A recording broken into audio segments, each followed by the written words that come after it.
Do you think he is incompetent, insane, or evil? If you were to bet money on each of those. Incompetent, insane, or evil? Insane meaning he's lying to everyone, but also to himself, which is a little bit different than incompetence. He's not incompetent.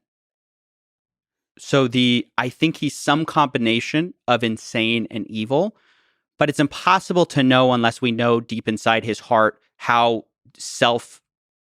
deluded he is versus a calculated strategy. And I think if you look at SBF, I think he's a fascinating individual. He's a horrible human being. Let's start there.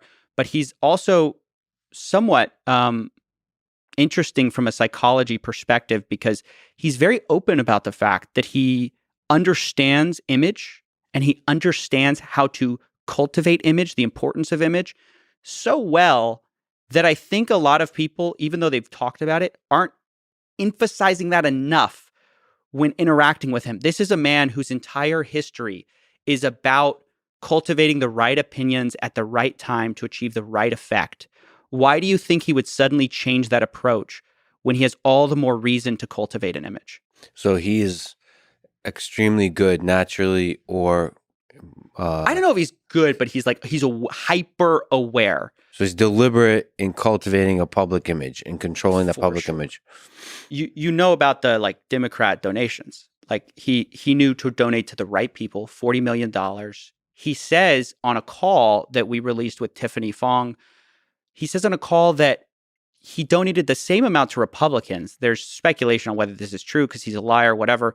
So caveat there. But he said he donated to Republicans the same amount, but he donated dark because he knew that most journalists are liberal and they would kind of hold that against him.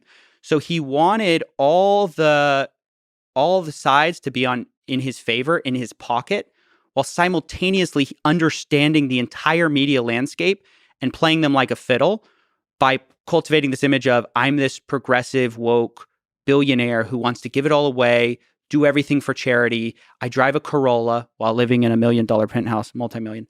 But that was sort of the angle. He understood so well how to play the media. And I think he underestimated when he did this how much people would put him under a deeper microscope. And I don't think he has achieved the same level of success in cultivating this new image because I think people are so skeptical now. No one's buying it. But I think he's trying it. He's doing it to the best. But it has worked leading up to this particular wobbly situation. So before that, wasn't there a public perception of him being a force for good, a financial force for good? 100%. Yeah.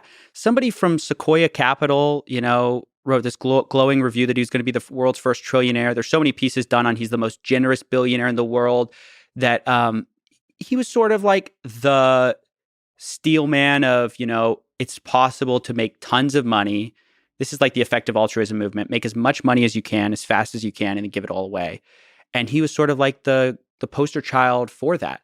And he did give some of it away and got a lot of press for it.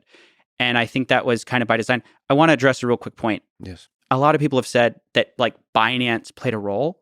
And while they catalyzed this, insolvency is a problem that will eventually manifest either way. So I don't put any blame on CZ for basically causing this meltdown. The underlying foundation was unstable and it was going to fall apart at the next push. I mean, he just happened to be the final kind of I don't know, the straw that broke the camel's back. Yeah, the catalyst that revealed but the fraud. Yeah, but it's I don't think he's culpable for FTX's malfeasance in how they handled accounts, if that makes sense. So what role did they play? Could they have helped alleviate some of the pain of investors, of people that held funds there? Yeah, I mean, probably. I don't know. I would see some kind of weird obligation, like with the $2 billion they made on FTX. Remember, they got $2 billion, some of it in cash, some of it in FTT tokens. So I don't know how much actual cash they have from that deal, but they have billions from the success of what seems to be a fraud. It seems to have been a fraud from early on. They had the back door as early as early 2020, from what I can tell. So the backdoor between FTX and Alameda yes. Research. Yes. Do you think CZ saw through who SBF is? What he's doing? No, I think CZ is like, he's a shark. I think he's good at building a big business. Like a good shark or a bad shark? I don't know. I don't know. I think sharks just eat. I mean, I don't know. I think my relationship with shark has, like, Finding Nemo. There's a shark in that. Sure. I don't know. So, I think Jeff Bezos is a shark. Okay. So whether people have loaded connotations of like how they feel about Jeff Bezos. I mean, I would say, like, I think CZ is a ruthless businessman.